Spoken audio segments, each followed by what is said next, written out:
3 visits, 2 potential first-round stars, and 1 decision that could completely flip the future of the Steelers. Because what just happened behind closed doors might be way bigger than people realize. And if Pittsburgh gets this wrong, we could be talking about another massive draft mistake for years. Before we go any further, smash that like button, share this with a real Steelers fan, and hit subscribe so you don't miss what's coming next. We need to talk about what just went down with the Pittsburgh Steelers and their latest top 30 visits, because there's a lot to unpack here. And I mean a lot. Let's start with the names that walk through that door. My Lemon, Emmanuel McNeill Warren, and Marlon Klein. Now right away, one of those names. Yeah, we can be real about it. Marlon Klein. That's not moving the needle. Tight end out of Michigan. Probably a late-round guy, 6th or 7th round projection. Depth piece at best. Nothing wrong with that, but that's not why fans should be paying attention today. The real story is My Lemon and Emmanuel McNeill Warren. 2 completely different players.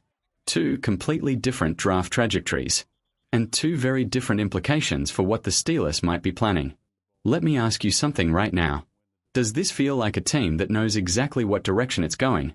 Or a team still trying to figure itself out? Because when you look at these visits closely, it starts to feel a little confusing. Let's talk about Emmanuel McNeill Warren first, because this one is where things start getting a little wild. This is a safety who, just a short while ago, wasn't even locked into the first round. We are talking second round, maybe even third round conversations. That's where his name was living.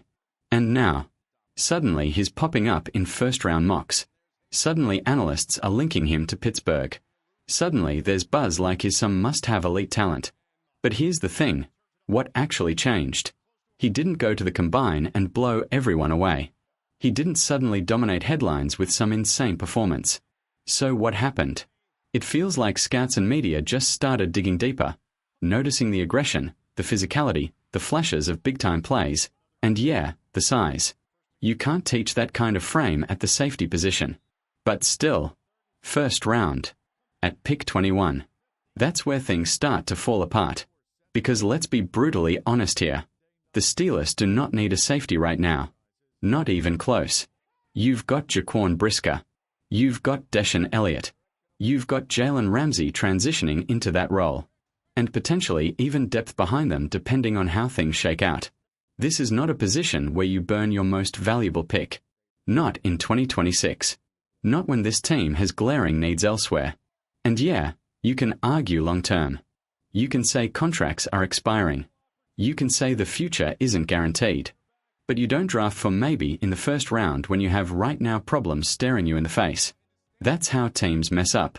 That's how you end up looking back 2 years later asking, what were we thinking? And it brings back memories. Because Steelers fans have seen this before. Think about Terrell Edmunds back in 2018. That pick surprised people. But at least back then, it made sense. He stepped in. He played. He filled an immediate need. If you take Emmanuel McNeill Warren in the first round today, he's sitting. He's waiting. He's not impacting your season in a major way. And that's a problem. So here's the real question. Why are national analysts still pushing this narrative? Why are guys like Peter Schrager linking him to Pittsburgh without even explaining the logic? It almost feels like they're just looking at the roster, seeing aging defensive players, and saying, hey, safety sounds about right. But that's surface-level thinking. That's not how you build a contender. Now let's flip the conversation. Because this is where things get exciting. Mais Lemon. This is the name that should have every Steelers fan paying attention. Because unlike the safety situation, wide receiver, that's a need. A real one. A serious one. You've got your top guys, sure. You've got talent at the top of the depth chart. But in today's NFL, 2 receivers isn't enough anymore. Not even close. Modern offenses thrive on 3 receiver sets. Spacing, speed, versatility. And right now, that 3rd receiver spot is wide open. Roman Wilson is there, but let's be honest, he hasn't locked anything down yet. He needs competition. He needs pressure. And ideally, he needs someone better than him pushing for that role. That's where My Lemon comes in. This dude has been projected as a first-round talent from the start. Consistent buzz. consistent hype. And one thing that stands out immediately. He's arguably the best slot receiver in this entire draft class. And imagine this for a second. You line him up inside, with Michael Pittman on one side, DK Metcalf on the other. Now suddenly defenses can't breathe. Now suddenly you're forcing mismatches every single play.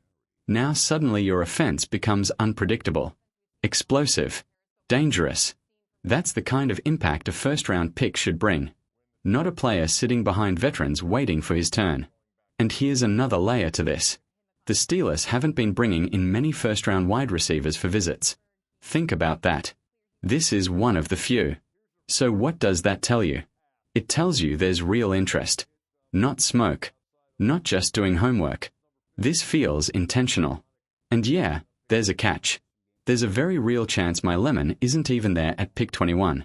Teams ahead of Pittsburgh have been eyeing him. He's climbing boards. He's getting attention. So now another question pops up. Would you be willing to trade up to get him? Because that's what this visit might really be about. Not just, hey, let's check him out. But is this guy worth going and getting? And that changes everything. Because now you're not reacting. You're being aggressive. You're targeting a difference maker. And that's what championship teams do. Now let's pause right here for a second. Question of the day. If you're the Steelers, what are you doing at pick 21? Are you taking Emmanuel McNeill-Warren if he's there? Or are you going all in on a receiver like my lemon? Drop your answer in the comments right now. Because this is where the fan base is split.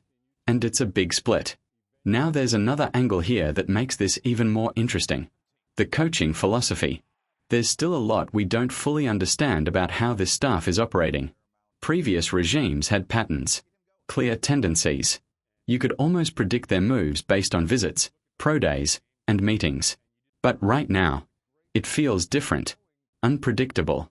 We've seen visits with mid-round receivers. We've seen limited quarterback attention. And now suddenly, a high-end first-round receiver shows up. So what's the plan? Do they already know what they want? Are they hiding their intentions? Or are they still figuring things out? Because the quarterback situation adds another layer too. You've got names floating around, but nothing feels locked in. And that tells you something important. This team isn't desperate at QB right now. So why force it?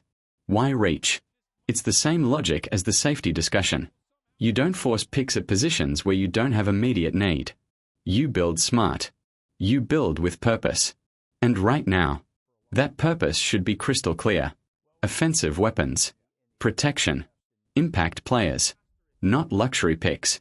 Not long-term projects in round one. So when you zoom out and look at the bigger picture, this entire situation comes down to one simple truth. The Steelers have a choice to make. They can play it safe, overthink it, and possibly waste a premium pick on a position that doesn't move the needle right now. Or, they can attack a real weakness, add a dynamic weapon, and take a major step forward offensively. Because let's be honest, when was the last time this offense truly scared anyone? When was the last time defenses had to game plan around multiple receiving threats? That's what my lemon represents. That kind of fear. That kind of pressure. That kind of change. And if Pittsburgh passes on that, if they go defense here, if they reach for a safety, that's a decision fans won't forget. So now it comes down to this. Do you trust the front office to make the right call? Or are you already preparing yourself for a frustrating draft night? Because based on what we are seeing right now, this could go either way. And that's what makes it so intense. That's what makes it so unpredictable. And that's exactly why you can't look away.